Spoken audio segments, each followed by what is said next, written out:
What if God was working in your life and never spoke a single word? No miracle, no vision, no burning bush, no angel, no prophecy, nothing, just silence. Would you still trust him? Because there was once a young woman whose entire future and the future of God's people hung in the balance. A king would make a reckless decision. A wicked man would devise a genocide. An entire nation would be marked for death. And through it all, God never says a single word. Not once. Yet by the end of the story, his fingerprints are everywhere. It all begins with one question. When God seems absent, is he actually preparing something you can't yet see? Stay with me, because the answer will change the way you view every trial in your life. There are seasons when serving God feels easy. Prayers are answered. Doors open. Blessings arrive quickly. Everything confirms that God is near. Then there are those other seasons. The phone doesn't ring. The diagnosis arrives. The relationship ends. The opportunity disappears. Heaven seems silent. And we begin to wonder, Lord, are you still there? If you've ever asked that question, then Esther's story was written for you. Because Esther is one of the most unusual books in the entire Bible. God's name is never mentioned. Not once. Yet his presence fills every page. A girl nobody expected. The Persian Empire ruled the known world. Millions lived beneath its authority. Kings commanded armies. Princes controlled provinces. Power belonged to the elite. And Esther was none of those things. She was raised as an orphan, a Jewish girl living in exile, raised by her cousin Mordecai. No throne, no influence, no special status, just another face in a massive empire, or so it seemed. Because here is where the first mystery appears. While Esther was living an ordinary life, God was already arranging extraordinary events. She couldn't see it. Nobody could. But heaven was moving pieces into place. The same way God often moves pieces into place in our lives before we recognize what he's doing. And that raises the question again. If God is preparing something, why does it often look like nothing is happening? The answer begins with a king. The door opens. King Ahasuerus, known to history as Xerxes, held immense power.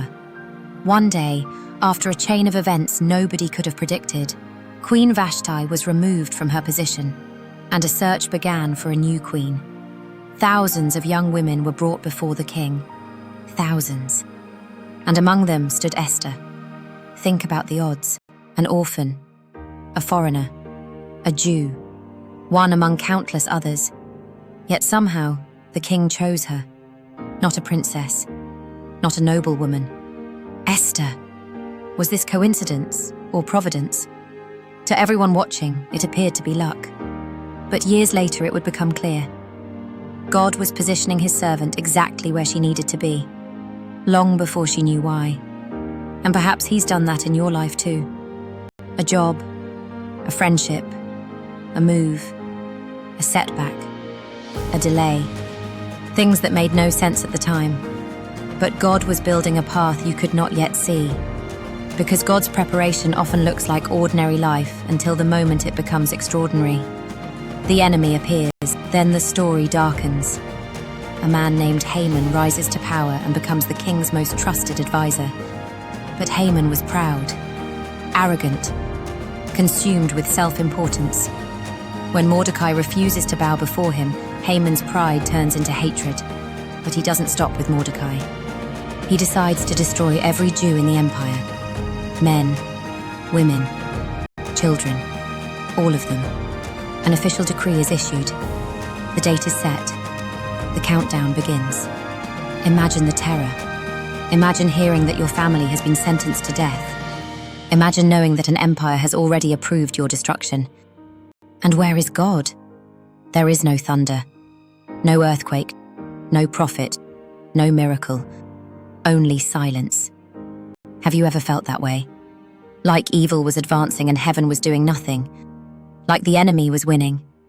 Like your prayers hit the ceiling. Esther's story says, wait, because your story isn't finished yet. For such a time as this, Mordecai sends a message to Queen Esther. The moment has come. She must go before the king and plead for her people. But there is a problem. Approaching the king uninvited could mean death. One wrong move, one wrong moment, one wrong decision, and Esther could lose everything. Then Mordecai speaks words that have echoed through history. Who knows whether you have come to the kingdom for such a time as this? For such a time as this. And suddenly everything changes. The orphan story makes sense. The palace makes sense. The crown makes sense. The years of preparation make sense. God had been positioning her all along, not for comfort, not for status, not for luxury, but for purpose. Perhaps God has been doing the same with you. What if your experiences are only preparation? What if your struggles are only preparation? What if your waiting is only preparation? What if God placed you exactly where you are for such a time as this? The moment of courage. Esther calls for all her people to fast. 3 days, 3 nights, no food, no water, only prayer.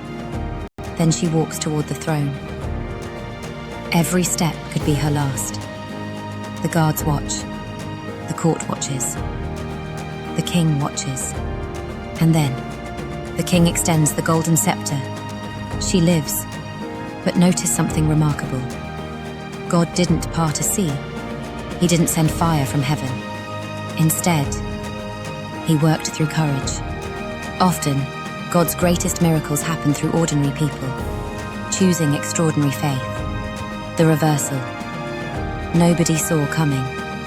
Now the pieces begin to move. A banquet, then another banquet, tiny events that seem random, until the stunning reversal. The man who intended to destroy God's people is exposed. The trap he built for Mordecai becomes his own downfall. The decree of death is overturned. The enemy falls, and God's people are delivered. And suddenly, everyone can see what had been true all along. God was never absent. He was never late. He was never unaware. He was working through every detail from the very beginning, even when nobody recognized it. Especially when nobody recognized it. The greater hero. Esther's story points to Jesus. You see, Esther risked her life to save her people, but Jesus gave his life to save all people. Esther entered an earthly throne room. Jesus entered the throne room of heaven. Esther stood between her people and physical death. Jesus stood between humanity and eternal death. Esther was willing to say, "If I perish, I perish." Jesus knew he would perish, and he went anyway. Because of love. Because of mercy. Because God was determined to rescue those who could not rescue themselves. The cross was not an accident, just as Esther's rise was not an accident. God was arranging salvation long before humanity understood what he was doing. The empty tomb revealed what heaven had been preparing all along. Victory, deliverance, redemption, hope. So let us return to the question we asked at the beginning. When God seems absent, is he still working? Esther's answer is yes. When the door closes, he's working.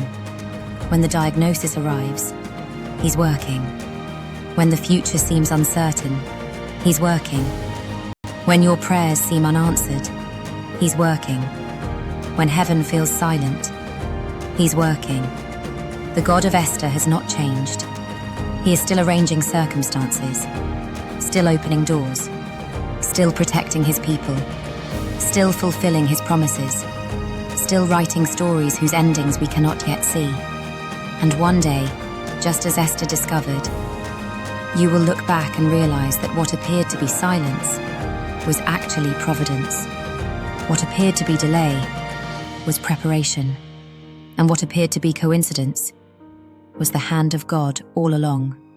If Jesus Christ is your Savior, trust him. If you've never placed your faith in him, come to him. Because the God who preserved his people through Esther is the same God who sent his Son to save the world. And even when you cannot see him, he has never stopped working.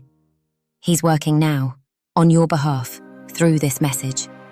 Come now, and be saved.